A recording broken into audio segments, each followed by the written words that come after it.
Neymar junior একটা emotion. বাংলাদেশের যত ফ্যান ফলোয়ার রয়েছে ভাই, তাদের কিন্তু ইমোশন নেইমার জুনিয়র। আপনারা জানেন যে নেইমারকে কতটা ভালোবাসে প্রত্যেকটা ভক্ত, কিন্তু নেইমারের অনেক ভালোবাসে নেইমারকে। আর নেইমারের প্রত্যেকটা ম্যাচ দেখার জন্য গ্যালারিতে এত পরিমাণ দর্শক থাকে যা বলে বোঝানোর মতো না। আর নেইমার কিন্তু স্পেশালি সবসময় তার ফ্যানদেরকে ভালোবাসে, এটা আমরা দেখেছি তার প্রত্যেকটা ম্যাচ শুরু হওয়ার আগে।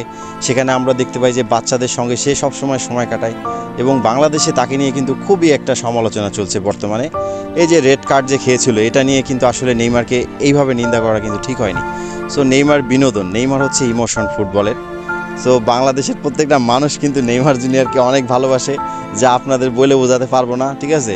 তো সেই জন্য আমি চাই যে কেউ অযথা একটা ভালো মানুষকে নিয়ে কিন্তু ট্রোল করবেন না, ঠিক আছে? নেইমার হচ্ছে একটা ভালো, একটা অমায়িক একটা খেলোয়াড়, যার প্রত্যেকটা মানুষের হৃদয়ের মধ্যে রাজ করে, যার কোনো বড় ধরনের ট্রফি নাই, বাট তারপরেও কিন্তু সে খুবই দুর্দান্ত পারফরমেন্স করে এবং তার ফ্যানদেরকে বিনোদন দেওয়ার চেষ্টা করে। সো নেইমারকে নিয়ে কথা বললে আসলে কথার কোনো শেষ নাই। কত কথা বলবেন, কথার শেষ নাই। নেইমার তো নেইমার।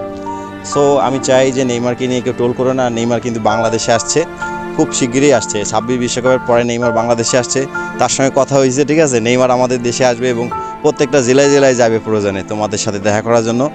আর নেইমারের এটা হবে ইতিহাস, কোনো একটা দেশে ঘোরা, সেটা হচ্ছে একটা ইতিহাস হবে। আর সেটাই হলো বাংলাদেশ। কারণ বাংলাদেশের মানুষ এত ভালোবাসে নেইমারকে, যা বলার বাইরে। এটা তোমাদেরকে বলে বোঝাতে পারবো না।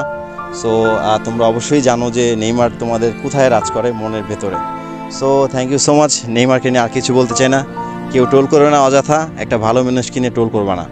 যে যার ভিতর ট্যালেন্ট আছে তাকে নিয়ে টোল করা যাবে না। Okay, thank you so much, love you all, ভালো থাকবেন সবাই।